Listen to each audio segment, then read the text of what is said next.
acredito que é realmente trazer acessibilidade à tecnologia para todo mundo. Por exemplo, o Brasil ele é composto por vários Brasis, então a gente tem diferentes realidades. O grande desafio hoje é realmente trazer essa equidade para todos, né?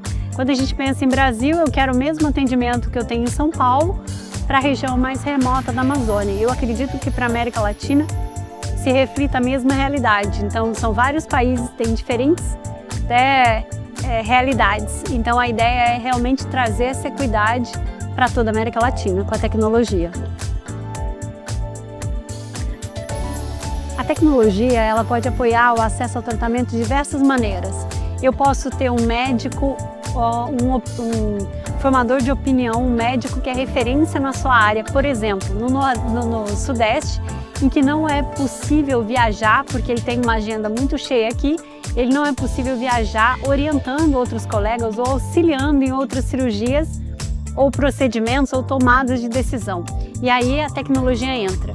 Então eu consigo fazer a transmissão desse médico ou por telemedicina, futuramente por transmissão holográfica, em que eu tenho o transporte tridimensional desse médico e que ele vai ser possível andar em volta da sala de cirurgia, observar desde o posicionamento do paciente até o passo a passo da cirurgia e auxiliar esse médico em diferentes regiões, sem precisar sair do lugar. Isso se aplica, por exemplo, a colegas que a gente precisa da orientação, estrangeiros também.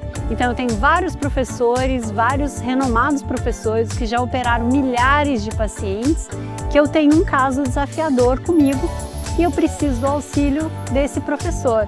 Então o que eu faço? Eu aciono a tecnologia e através da transmissão holográfica e da holoportação eu consigo tê-lo comigo em tempo real, auxiliando em cada passo da cirurgia. Então eu vejo a tecnologia atuando nessa redução de distâncias, que não são só geográficas, mas são principalmente econômicas, né?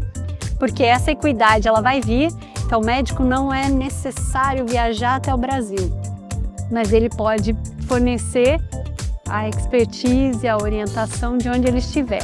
Além disso, a gente pode ver a tecnologia aplicada também no planejamento pré-operatório. Então eu tenho impressão 3D, eu tenho realidade virtual, eu tenho realidade aumentada e a gente pode aplicar todas essas tecnologias para ter o melhor planejamento customizado para o nosso paciente.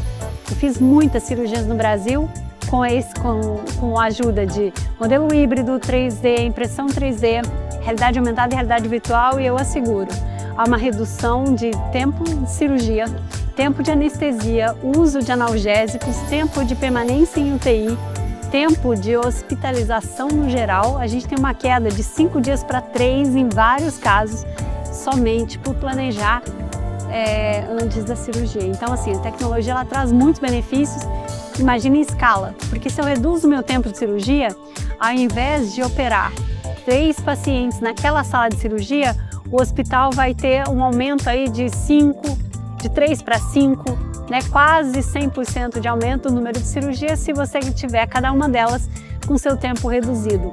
Esse tempo reduzido leva ao menor tempo de anestesia para o paciente, melhor recuperação e melhor prognóstico no futuro. Então, é uma cadeia de benesses. Eu só vejo a tecnologia agregando e melhorando em todos os aspectos, tanto no setor privado quanto no público. Então, um exemplo muito interessante como a tecnologia reduziu essas distâncias, né?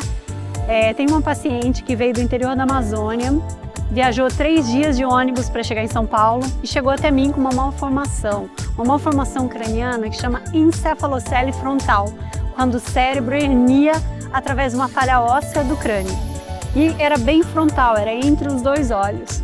Então a paciente chegou com uma história bem triste de reclusão, de 3 anos de reclusão.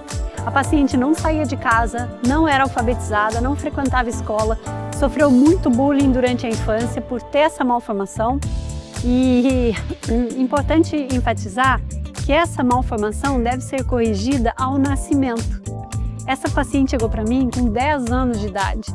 Se você não corrige ao nascimento, você tem uma alteração do terço médio da face, do terço inferior, do terço superior. Então você tem toda uma alteração da face e da base do crânio, o que torna a cirurgia muito mais complexa. Neste caso, nós operamos no Santa Marcelina, um hospital público em São Paulo. Eu operei com o time da cirurgia plástica e nós utilizamos todas as tecnologias disponíveis. Nós utilizamos impressão 3D, nós utilizamos o modelo híbrido. O que é o modelo híbrido? É um modelo em que você tem a pele com consistência de pele, o crânio com consistência de crânio, o cérebro com consistência de cérebro, sangra. Então nós planejamos com a equipe de cirurgia plástica e com a equipe e com os residentes, com os anestesistas, todo mundo que estaria presente, com as instrumentadoras, todo mundo que estaria presente na cirurgia esteve presente no planejamento. E o mais interessante que eu estou lembrando agora, esse planejamento foi realizado aqui no Medtronic. Então todo mundo veio para cá e 2 dias antes da cirurgia e nós operamos o modelo da paciente, discutimos todas as possíveis complicações, definimos a estratégia cirúrgica, definimos o melhor acesso e nós fomos completamente com a cirurgia na cabeça, literalmente com milímetros, centímetros do avanço, porque a gente teve que fazer um avanço da órbita, então a gente foi com todas as medidas. Na literatura é extremamente raro a cirurgia nessa faixa etária. Em média, na literatura, são 12 horas. Nós fizemos a cirurgia em 9, nós concluímos a cirurgia em 9 horas. A paciente teve uma excelente evolução, não teve nenhuma complicação, ficou 5 dias internada, recebeu alta. E o mais interessante, durante o período de internação, como ela sofreu muito bullying, ela tinha uma dificuldade de interação, de socialização com as outras crianças. Então a gente arrumou, como eu mudei a linha do cabelo, eu tive que raspar todo o cabelinho dela, mas a gente arrumou uma peruca para ela e eu fui levar no dia, no pós-operatório para ela e falei, olha, tô aqui, seu cabelo vai crescer, mas enquanto não cresce, você pode usar esse cabelo aqui emprestado. E vai crescendo, quando crescer o seu cabelo a gente tira. Ela falou, tia, eu não preciso mais de peruca, pode dar essa peruca para algum paciente que está tratando câncer. Porque hoje as crianças não têm mais medo de mim, porque ela estava numa enfermaria conjunta com mais 9 crianças e as crianças interagiam com ela de igual para igual, né? Sem ter a malformação, sem ter a protrusão frontal ali.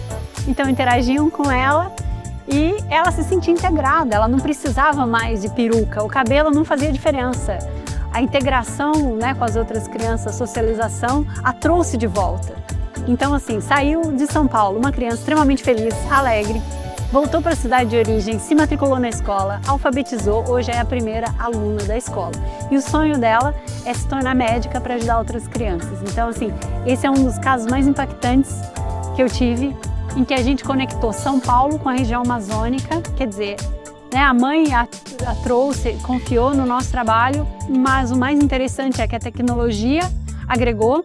A paciente não precisou de mais nenhuma outra cirurgia, a cirurgia já tem 6 anos, então assim, realmente é muito gratificante. É essa aplicação da tecnologia que a gente quer ver, reduzindo distâncias, trazendo equidade, trazendo assistência médica de qualidade para qualquer pessoa, independente do local, independente de suas condições econômicas.